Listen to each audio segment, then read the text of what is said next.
what would we learn from Japan, I guess? Because you mentioned there was increase in suicides and stuff there as well. And like, what is the connection between all of this? Is this just incentives, I guess? When incentives get broken, people start to go crazy and become depressed and kill themselves and get addicted. And like, what in your estimation is happening here? It's pain on a societal level. Right? The central bank is inflicting pain. This financial repression forces people to make very hard decisions and cuts options off from them that they would normally have, right? In a free market-based system, these people would be able to, first of all, there'd be more jobs, there'd be more employment, there'd be more investment opportunities, more wealth. There'd be more wealth, right? There would be just, in general, a better economic and social environment for people. And when you, as a central bank, when you're taking these moves to suppress bond yields and to bring savings rates down to zero, you make it impossible for people to advance, make it very difficult. And this paired with overregulation on the fiscal side, right? The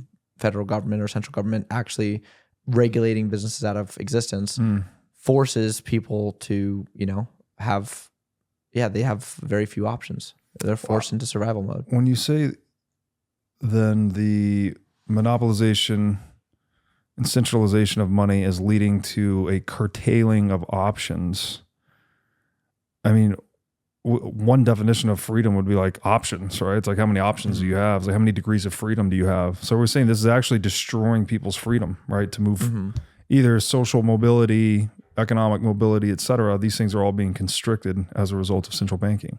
Yeah, absolutely.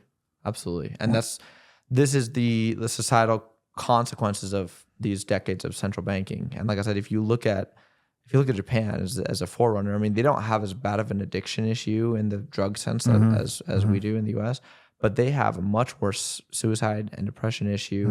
They have a horrible demographic time bomb, and young people in general aren't getting married, they aren't having sex, they aren't having kids in Japan, and the government is just now starting to figure out what we should do about this.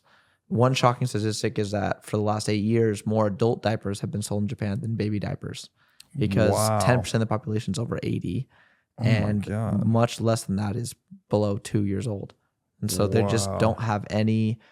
They've essentially, disrupted their own fertility, and reproduction mechanism, and so they're killing off their population in real time.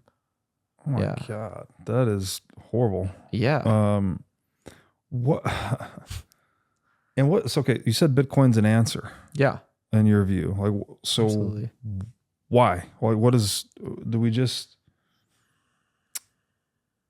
need to stop? I mean, what blows my mind about this is like, there's all this effort that goes into this, right? Like all this administrative effort, all these complex analysis. How we're going to manage the monetary policy. Oh, that law didn't work. Let's pass a new law. Let's analyze what we did. And it's like, it seems like the answer is like, just stop doing all that shit, guys. Like, just let the market sort it out, and you literally don't have to deal with all these problems. And I think that's part of the Bitcoin answer. But like, is it as simple as that? It's like, just stop trying to intervene and control this whole thing and let the market sort it out, and you literally eliminate most, if not all, of the problems? I would say so. Absolutely. I mean, like we said, the long run economic growth of countries that were based on sound money was much higher than ones based on fiat money. And if you look at like the period of the late 1800s to like 1905, like the US, for example, they had compounding 5% real wage growth for 2 decades. And the standards of living of everyone in the 1800s was just skyrocketing, right? We started, this is one example of like just how drastic this change was during the 1800s. We started the century at something around 85% would qualify below what the UN defines as the modern poverty line, which is less than like $1.50 a day. And we ended the decade with the inverse. 90% of people were above the poverty line instead of 90% below. And which decade was that? This was, we ended the century. End of 1800s. the century. Oh, end of the 1800s. 1800 to 1899. Gotcha. Wow. So we had a complete reversal. Wow. And we had, massive investment in railroads, telegrams, the car was invented, right? The steam locomotive, the cotton gin, like all these inventions came to improve productivity, improve people's lives. And of course there are, negative externalities in the sense that there are robber barons who will cheat the system, who will take advantage of people. Right. But this is where I think like that's also part of human nature, that there are things you can't get rid of. You can't get rid of corruption at a certain level, and you can't get rid of bad actors at a certain level. And so I'm under no illusions that a sound money-based system would be some paradise where there's no crime and there's no scammers, no frauds. Human nature is human nature. Yeah. That'll always exist. Yeah. But instead of being the default, it'll be more of an exception. More of an aberration. Well, yeah, because I agree. This is probably one thing that Bitcoiners widely agree on, is that incentives really matter. So if you create a world, or you mentioned the robber barons, right? Of course, they're going to try to break the rules or twist them to their own advantage.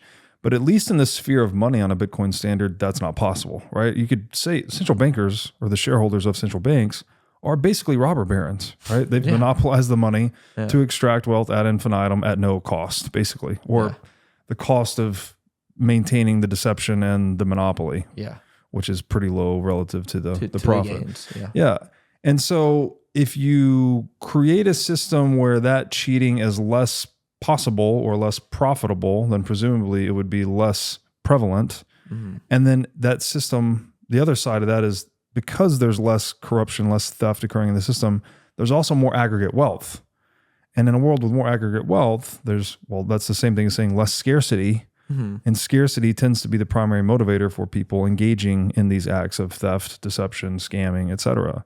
So I agree it's not a perfect world. You're not going to be able to do anything about it, but at least if you engineer the incentives properly, you can get an optimal outcome, or move towards an optimal outcome, even though you may never actually achieve a perfect world or anything like that.